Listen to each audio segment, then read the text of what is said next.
A podcast kiemelt stratégiai együttműködő partnere a Magyar Nemzeti Vidéki Hálózat. Köszönjük a partnerségüket! A helyszínt a Pullman Budapest biztosította.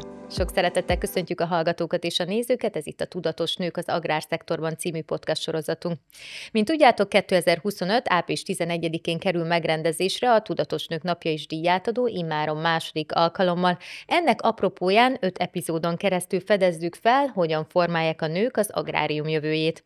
Inspiráló beszélgetések várnak ránk, ahol megismerhetjük a mezőgazdaságban dolgozó női vezetőket, akik új utakat nyitnak a fenntarthatóság és az innováció terén. Tartsatok velünk! Mai adásunkban már itt van velünk Ipsics Anita, a Safi Products Kft. Egyik vezetője. Szia Anita, köszöntelek téged! Szia, köszöntöm a nézőket és hallgatókat!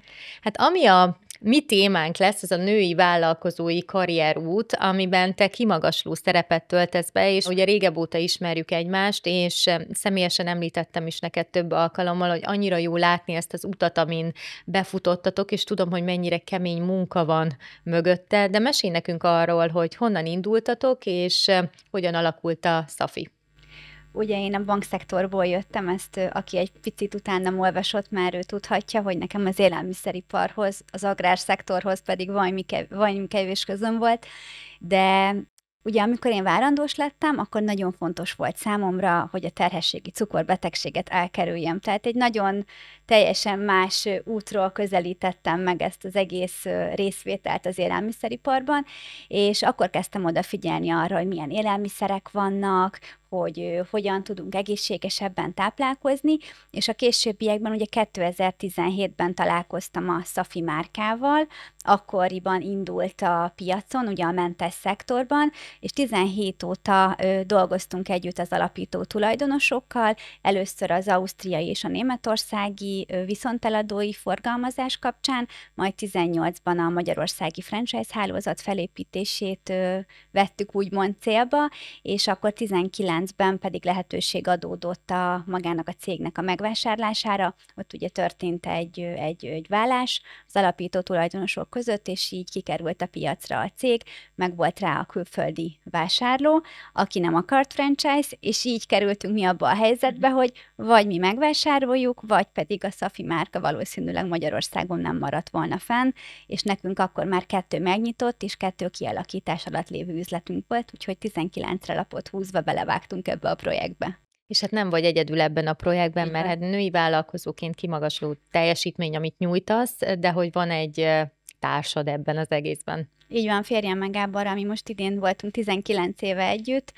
Fantasztikus. Igen, és munkában is ugye abszolút 12 óta mi együtt dolgozunk, úgyhogy néha könnyebb, néha nehezebb, de én azt gondolom, hogy az egy jó dolog, hogy mind a ketten ugyanabban dolgozunk, ugyanaz az érdeklődési körünk, és így én sem vagyok mérges este, hogyha mondjuk még 5 e-mailt megválaszol, és ő sem néz rám rossz szemmel, hogyha még valakinek éppen receptet keresek éjfélkor. Mik számodra most a leginkább olyan kiemelendő pontok, amik a fejlődésedet szolgálják, vagy ami kihívás akár? Amikor ugye a céget megvásároltuk, akkor én abszolút a háttérben voltam. Tehát nem is volt arról szó, hogy én valaha így a közösségi médiában, a tévében, bárhol szerepelni fogok a branddel kapcsolatban. Aztán 2022-ben úgy láttuk, hogy szüksége van a vásárlóknak, a közönségnek arra, hogy megtudják, hogy ki az, aki áll most a cég mögött, ki az, aki támogatja ugye az egész márkát, és akkor kezdtem el igazából az Instagramon is posztolni, recepteket is, illetve egyre több helyen megjelenni. Ez nekem azért komfortzónán kívüli volt az elején, mert én inkább ez a csináljuk meg a leveleket, az Excel táblákat, tehát hogy nem ez a extrovertált személyiség vagyok, de én azt gondolom, hogy most már egyre jobban megy, egyre könnyebben veszem én is az akadályokat, és szívesen állok így a közönség elé, és szívesen megyek akár előadni, akár bármilyen más meghívásra. Csodálatos ez az energia, pont akár, hogyha a forgatásokat nézzük, akár a TikTok csatornán is, tehát napi szinten látunk tőled tartalmakat, ami azért amellett, hogy még a céget is vezetitek, illetőleg egyéb rendezvények vannak, azért gondolom nem egyszerű feladat összelogisztikázni. Hogyan tudtad ezt megugrani? Tehát gondolok arra, hogy ugye nyilván aki kiteszi az arcát, az bántásokat is kap. Mennyire nehéz ezt a mindennapokban kezelni? Az elején nehéz volt, tehát bevallom őszintén, amikor tényleg így 22-ben ezt így elkezdtem, akkor a vásárlók is furcsán álltak a dologhoz. Tehát mondhatni úgy, hogy bizalmatlanok voltak, nem ismertek. Nyilván ez egy bizalmi brand, mert ugye aki ételérzékeny, ott meg kell bízni abban, hogy amit megeszünk, az valóban az. Igen. És azért itt a cégvásárlás kapcsán, mivel nem lett kellően kommunikálva a vásárlók felé, azt gondolták, hogy hú, itt majd valamit meg fogunk változtatni, ez már nem a régi Szafi termék lesz, és szépen lassan azért sikerül bebizonyítanom nekik, hogy de már pedig minden maradt, minden elv, sőt, még több fejlesztés, még több szakértő került a céghez, és így kialakult a bizalom. Tehát akik régen azt mondom, hogy egy picit ellenségesebben álltak hozzám, ők is most már teljesen átfordultak, és megismerték a valódi énemet, például abból is látszódik, hogy a privát oldalamon is követnek, látják a mindennapjaimat, viszont még mindig vannak azok a arctalan, névtelen kommentek, de nyilván ez nem csak nálam, hanem szerintem bármelyik közösségi médiában szereplőnél, ahol ott azt gondolják, hogy ezzel majd ők megmondják a tutit, és bele tudnak taposni az ember lelkébe. Nyilván az elején ez nekem is nehezebb volt, most már köszönöm szépen nekik, mert pörgetjük az algoritmust, úgyhogy hajrá! Igen, ez csak viszi tovább a Szafi biznisz. Rendkívül gyorsan növekedtek, és folyamatos, szinte piacvezetők vagytok, hogyha mondhatjuk ezt. Szerinted mit tudnál javasolni azoknak a márkáknak, akik most mondjuk nézik ezt az adást, és szeretnének hasonló sikereket elérni, mint ti? Mi ennek a kulcsa? Szerintem nagyon fontos az őszintesség és a hitelesség, hogy tőlünk mindig azt kapják, amit kommunikálunk. Tehát ha azt mondjuk, hogy ebben a termékben ez van, akkor abban biztos, hogy az van. Hogyha azt mondom, hogy itt most lesz egy rendezvény, akkor lesz egy rendezvény. Tehát, hogy mindenben próbálunk hitelesek és önazonosak lenni, és én ezt a saját oldalamon is képviselem. Én nem mondom azt, hogy én gluténérzékeny vagyok, én nem mondom azt, hogy soha nem eszem más, nem vagyok érzékeny, én egészségtudatosan táplálkozom, nekem nyilván fontos az, hogy csinos alakom legyen, ehhez nyilván mind hozzásegítenek a saját termékeink, de ugyanakkor, ha mi is elmegyünk nyaralni, akkor én is beülök bármilyen étteremben, és úgy eszem, amilyen ott az étlap. Tehát, hogy szerintem fontos az, hogy ne egy ilyen műképet próbáljunk magunkról kialakítani, mert így tudunk a fogyasztókhoz közelebb kerülni. Egyébként pont erről fogok majd januárban beszélni a Marketing Fesztiválon. De jó, szuper. Egyébként ezt alá tudom támasztani, ugye ismerlek titeket, hogy annyira tudatosak, önazonosak vagytok, és a szavahihetőség az nagyon-nagyon sokat számít, és szerintem amit mondtál, az egy nagyon jó inspiráció lehet a többi márkának is, hogy próbáljanak meg tényleg önazonosak lenni, mert az úgy sugárzik az emberekre, és ez valahogy magával ragadja, és hozza a sikert. Igen, emellett szerintem fontos az is, hogy elérhető az ember, tehát hogyha bármiféle gondjuk, bajuk van, kérdésük van, akkor akár sokan engem keresnek, akár a kollégákat is, hogy példaértékű az ügyfélkezelésünk, erre is annyira sok jó visszajelzést kapunk, amit persze mindig elfelejtek megosztani, de majd most így nem fogom talán elfelejteni, hogy erről beszélgetünk. Hogy látod most, hogyan tudunk tudatosak lenni? A szektorban általánosan azért egy 30-40%-os visszaesés van így tapasztalat alapján, nálunk szerencsére ez nem igaz, erre én nagyon büszke vagyok. Egyébként szerintem a Covid alatt volt egy olyan nehezítés, hogy akkor mindenki sütött, főzött. Tehát aki élelmiszert árult, ott volt azért egy kimagasló árbevétel, illetve akár eredménymegugrás is, viszont ugye a gabonának a helyzet, ugye nagyon sok gabona Ukrajnából érkezett, például a hajdina, a köles, ugye mindezek a gluténmentes gabonák, amik Magyarországon nem igazán elérhetőek. Ott azért volt egy nehézség így az alapanyagbeszerzésben, gondolom nem csak nálunk, hanem ez a szektornak a többi szereplőjét is érinti. Én azt látom, hogy mostanság a késztermékek irányába megy a fókusz. Tehát amennyit sütöttünk, főztünk a Covid alatt, az ott nagyon szép és jó volt, de most inkább már menjünk abba az irányba, hogy kényelmi termékek, késztermékek, úgyhogy mi is ebben gondolkozunk, tehát nyilván megmaradnak az alap főcsapásunk, ugye a lisztkeverékek, de a fejlesztések során akár a péküzemünket bevonva, tehát ugye tudunk készpékterméket, akár fagyasztottan, akár pedig mondjuk 30 napos szavatossági idővel gyártani, tehát mindenképpen én azt gondolom, hogy az irány az, hogy kényelmi terméket gyártsunk, mégpedig egészséges összetevőkből, mert erre lesz igény, mert egészségtelen kényelmi termék rengeteg van, egészséges terméket tudunk akár otthon magunknak is sütni, mindenféle előre előállított alapanyag nélkül, viszont az, ami egészséges és könnyű is úgymond hozzájutni, mindenféle előkészítés nélkül, az viszont hiánytermék. És a mai rohanó világunkban pedig felértékelődik az, hogy ugye annyiféle inger ér minket, hogy azonnal készhez tudjunk venni valami egészségeset. Ez szerintem a mai világban akár a munkahelyeken egy kulcsfontosságú tud lenni. Igen, mert ugye általában itt szoktak az emberek megdőlni, akár egy életmódváltással, akár egy diétával, amikor mondjuk van egy egész napos meeting, és nincs idő menni, akkor gyorsan rendelek valamit, vagy megnézem, mi van a közérbe, és ott sokkal könnyebben bólintunk arra rá, amit alapesetben mondjuk nem vennénk le a polcról. Édesanyja vagy, feleség, 19 éve vagytok együtt ugye a pároddal, aki mellette ugye a céget is vezetitek. Hogyan tudod mindezt összemenedzselni? Klasszikus kérdés, ez a munka-magánélet egyensúlya, de nálad szerintem különösen fontos, mert te rendezvényeken is ott vagy, kevesen tudják, de ti nagyon sokat jótékonykodtok is. Tehát, hogy ez ilyen tényleg olyan, már úgy tűnik, hogy 0-24, hogyan tudsz pihenésre időt tölteni? Igen, ez így elég érdekes, hogy hogyan választom szét, nem választom szét. Tehát, hogy én ezt teljesen őszintén mondom, hogy nem tudom szétválasztani. Talán nem is baj, mert hogy nekem ez nem munka, ez maga a szenvedélyem, hogy ezt csinálom. Nyilván a gyermekkel töltött időbe próbálom ezt így nem bele engedni, bár például a kisfiam is nagyon érdeklődik, vele is egy kovászos sorozatot tudtunk felvenni, mert érdekelt, hogy anya, én is csinálhatom, persze, akkor csináljuk, de hogy nekünk például este is, amikor leülünk vacsorázni, biztos, hogy szóba kerül a munka, úgyhogy én nem tudom megmondani, hogy mikor jutnánk el arra a pontra, hogy azt mondom, hogy akkor délután 5 óra, letettem a tollat, becsuktam a laptopot, és akkor nem dolgozunk, mert nagyon sokan még este keresnek meg problémákkal, de nekem ez nem teher, én ezt nagyon szeretem csinálni. Általában ilyen reggel 6 és este, fél 12 között van az én törzsidőm. Igen, és akkor széles a spektrum. Igen, próbálunk pihenni.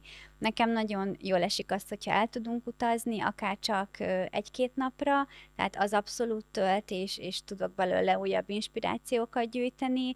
Nyilván van, amikor kettesben utazunk, valamikor barátokkal utazunk, valamikor a gyerekkel utazunk, tehát szerintem nagyon fontos az, hogy meglegyen az az egyensúly, hogy picikét megyünk külön, picikét megyünk együtt, de én hiszem azt, nekem az utazás az, ami feltölt, hogy igenis el kell menni, világot kell látni, és itt nem feltétlen olyan nagy túrákra kell gondolni, mert a mai világban már tényleg olyan gyorsan ott lehetünk bármelyik szép európai országba. Kimegyünk, eszünk egy pizzát, iszunk valami jó kis prosecco-t, és akkor jövünk is haza, és mégis kikapcsolódtunk. Nagyon jó ezt hallani, és inspiráló is egyébként ugye a Gáborral való kapcsolatotok. Már csak női vállalkozóknak is inspiráló lehet az, hogy szerinted mi a titok egyébként egy jó párkapcsolatban? Szerintem az, hogy megértjük egymást, tehát, hogy próbálunk úgy kiegészíteni egymást, hogy tudja, hogy én miben vagyok gyengébb, akkor ő azon a fronton támogat, de hogy bármi probléma van, azért tudunk a másikhoz fordulni, nekem is vannak azért rosszabb napjaim, és akkor ő azonokon a napokon még megértőbb az irányba, mert nyilván nők vagyunk, azért nem mindig olyan stabilan. Persze, igen. Úgyhogy szerintem ez, meg nyilván az, hogy mi azért egy nagyon erős szövetségben vagyunk, és ez kell. Tehát, hogy amellett, hogy társak vagyunk, férj és feleség, én azt gondolom, hogy az, hogy ez egy nagyon erős barátság is benne van ebbe a kapcsolatba. Tehát ennek így kell összefonódnia, és akkor el tudunk menni randizni, tehát az megint teljesen más, hogy a mai napig van, hogy elmegyünk csak kettesben egyet randiba csizni, és egy picikét ugye így tartjuk fent ezt most már 19 éve. Hát le a kalappal, mindenkinek ezt kívánom. Mik a jövőbeli terveitek így a céges vonalon? Nagyon szeretnénk a bistrókra nagyobb figyelmet fordítani, mert a Covid alatt azért ott nehezebb volt, ugye, amikor nem lehetett beülni, nem volt helyben fogyasztás, akkor is ugye gyors megoldás kellett, akkor megpróbáltam, hogy gyorsan csináltam minden boltnak egy webáruházat, a dolgozóink szállítottak. Csak így gyorsan egy webáruházat. 3 nap alatt kellett összehozni, igen. hogy ne kelljen senkit elküldeni, Viszont ugye vissza szeretném azt szoktatni, hogy workshopokat tartsunk, különböző eseményeket tartsunk, hogy 25-re ez nekem az egyik ilyen kis személyesebb célom, a másik pedig ugye a nagy céget figyelembe, pedig az exportra való törekvés. Ha utazunk, akkor mindig megnézem, milyen termékek elérhetőek az adott ország polcain, és mindig megállapítom, hogy hát a közelébe se ér annak, amit mi készítünk mindenféle nagy képűség nélkül, és van is rá igény, nagyon sok az érdeklődés, de nyilván egy exportpiacra való jutás, azért ez egy hosszadalmasabb folyamat. Az lehetséges, én pont Erdélybe jártam, és megnéztelek titeket pár boltban, és ott voltatok. Igen, több környező országban ott vagyunk, mindenhonnan van egy-két viszont eladó partner, aki ismeri a terméket, vagy azért, mert ismeri a magyar piacot, és tudja, hogy azért itt milyen szintet töltünk be, vagy pedig saját érzékenységéből fakadóan. Szlovákiában, Ausztriában is, tehát azért elég sok környező országban megtalálhatóak vagyunk, illetve mi pedig a Európa nagy részébe tudunk szállítani, de nyilván az lenne a cél, hogy legyen minden országnak egy saját disztribútora, aki ugye az adott ország közegében építi fel a brandet, azzal nem mi szeretnénk foglalkozni, nyilván ott ők saját maguk jobban ismerik az adott piacot. Nagyon látom, hogy ti olyanok vagytok, akik inspiráltok, motiváltok másokat is arra, akár ha hasonló szegmensben vannak, hogy még jobbak legyenek. Mit tudnál javasolni azoknak, akik még így nagyon kezdetleges ilyen baby steppeket lépkednek, de szeretnének odáig nőni, mint ti? Akár milyen tulajdonságokkal érdemes, ha rendelkeznek, vagy mi az a mindset, amit úgy átadnál nekik? Szerintem nagyon fontos a kitartás, és az, hogyha jön egy probléma, akkor ne adjuk fel. Tehát én is 100-szor visszafordulhattam volna, ehelyett mentünk előre, ha tényleg olyan dolog jött közbe, ami azt mondtuk, hogy ebben a percben megoldhatatlan, akkor is meg lett rá a megoldás, tehát hogy mindenképpen legyenek kitartóak, és én azt gondolom, hogy nálunk ez a 19-re lapott húzás, ez eddig bevált, bár tényleg nagyon sokan azt mondják, hogy nem biztos, hogy ez a legjobb üzleti modell, de mi így tudtunk előre menni. A másik pedig az alázatosság. Én ugye bankszektorból jöttem, tehát hogy én 7 évig azért megértem azt, hogy volt egy főnököm, időre kellett bejárnom az ügyfelekkel, milyen stílusban kellett beszélgetni, tehát szerintem az abszolút nem probléma, ha valaki nem rögtön vállalkozó lesz, hanem először egy picikét megtapasztalja azt, hogy milyen az, amikor ő van alkalmazotti státuszban, nyilván ott lehet feljebb menni a ranglétrán, mert amikor majd neki lesz vállalkozása, akkor neki is lesz előbb-utóbb alkalmazottja, és nálunk is ez nagyon jó, hogy mind a két oldalon ültem, ugyanúgy, hogy amikor a cégvásárlás elé kerültünk, először franchise partnerként ültem ott, majd utána, mint franchise gazda. Tehát nagyon jó, amikor mind a két oldalra van egy pici rálátása az embernek, mert így sokkal jobban tudunk előre menni, és átérezni akár a másik félnek a problémáit, és egy közös gondolkodásnak is teret adhat. De jó, nagyon szuper. Milyen érzés az, amikor rengeteg üzenetet kapsz, vagy kaptok akár ügyfélvisszajelzést, hogy mennyire segítenek a termékek? Tehát ez egy ilyen fantasztikus érzés lehet. Igen, nagyon jó érzés, és általában ezek akkor találnak meg, amikor egy picit rosszabb poszton vagyok, tehát mint hogyha igen, az univerzum, hogy ezeket most kell küldeni, és olyan sikertörténetek vannak tényleg, hogy nagyon beteg édesanyja, tehát hogy elképesztő, amiket az emberek leírnak, és amiken ők átmennek, és hogy ezt megosztják velünk. Pont ezért is csináltunk egy ilyen oldalt, hogy oszd meg, hogy neked mit adott a Szafi. De jó. Nagyon sokan vannak ebbe a cipőbe, de nem merik mondjuk felvállalni akár a kérdéseiket, vagy elkeseredettek, és hiszem azt, hogy nem kell ahhoz, nem tudom milyen hírességnek lenni, hogy az ő története inspiráló tudjon lenni, hanem egy sima hétköznapi anyuka, aki keresztül ment olyan egészségügyi problémákon, akár egyedül nevelve a gyerekeket, és biztos, hogy más is van ilyen cipőben, és ez erőt tud adni, és ezért is szeretnénk jövőre majd egy egészségnapot mindenféleképpen szervezni, közönségtalálkozókat, ahol ezek tudnak kapcsolódni, ezek az emberek egymással, mert biztos, hogy olyan energiák fognak ott felszabadulni, ami mindenkinek a javára válik. Jaj, hát szuper tervek, és szívből gratulálok nektek, és nagyon szépen köszönöm, Anita, hogy itt voltál velünk. Tőletek pedig búcsúzunk mára, ennyi volt a mai adásunk, ne felejtsetek el feliratkozni a csatornánkra, a csengőikon bekapcsolásával tudtok értesítéseket kapni. Legyen szép napotok, sziasztok!